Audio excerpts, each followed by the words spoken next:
Welcome back, ladies and gentlemen, to the Elder Scrolls Legends Central Review and Discussion Series. Today, we will be looking at the Madhouse Collection card Support, Swindler's Market. Swindler's Market is one of those cards that I have a love and hate relationship with. And of course, some of you guys will have disagreements with me, so share it in the comment section below. Let's start off, like always, with the art of the card.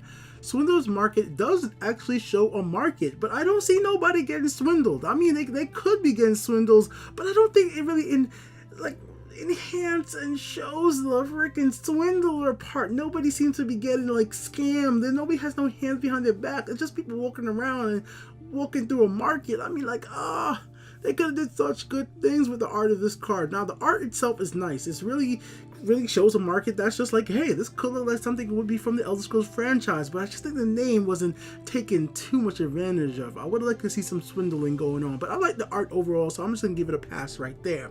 So let's move on from there to the cost of the card and its rarity. The cost of the card is 3, which I think is perfectly fine for the rarity of rare, and its effect is only that it deals 1 damage and it gains 1 health, but only when 0 cost cards are summoned. So because of the fact that it's only 1 health and 1 damage, it's perfectly fine just to be a 3 cost card, because from my experience with this card, you're gonna need to have 2 to really take the best advantage off it on the field. So you might want to run 2 in your deck, if not 3, so you could draw the 2 earlier if you have that much luck. Now, there are a lot of other cards out there that are supports that are a lot better than this. That's the thing about this. I mean, there's Mundus Stones, and now that you only could have 4 support cards, you're using up at least 2 of your slots probably on Swindler Market.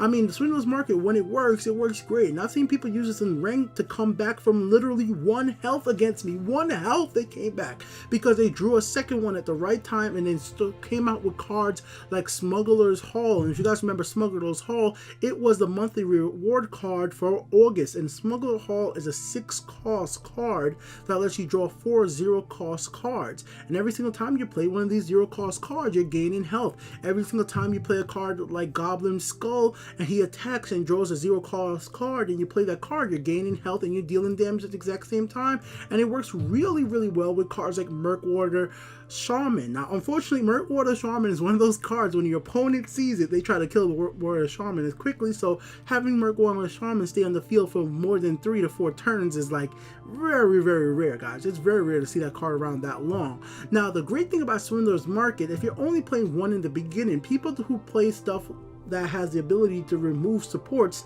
usually don't always get rid of it right away, because it's yeah, it's annoying, but it's not that powerful. It's not until you see 2 of these in play that it really becomes a really dangerous card if you have enough 0 cost cards in your deck. But that all depends if you draw those 0 cost cards and you build your deck around this. And because you have to build your deck so much around this card, it's a very big risk, because if it doesn't work right, you're gonna be screwed and you're not really gonna be getting too much value out of this card.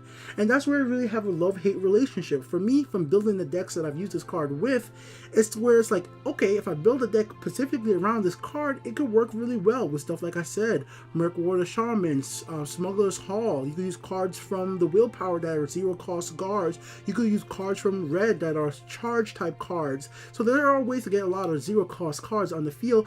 But if you're using Red to get those 0 cost charge creatures anyways, there are a lot of other ways you could be using supports to deal damage to your opponent and gain health anyway. So it's I have to focus so much around having this card in my deck that it doesn't support every type of strategy I could possibly use it, that I normally don't like having this card in my deck too often. Just let me know what you guys think though, guys. Is Swindler Market one of those game-changing cards for the future of the Elder Scrolls Legends? I definitely see the potential of a lot of 0 cost cards get added into the game down the line, that it really could make a big effect. But right now, I'm you just got to build too much around it to make it really valuable, and that really makes it a disadvantage to me. It's too key to a deck to really use it so well.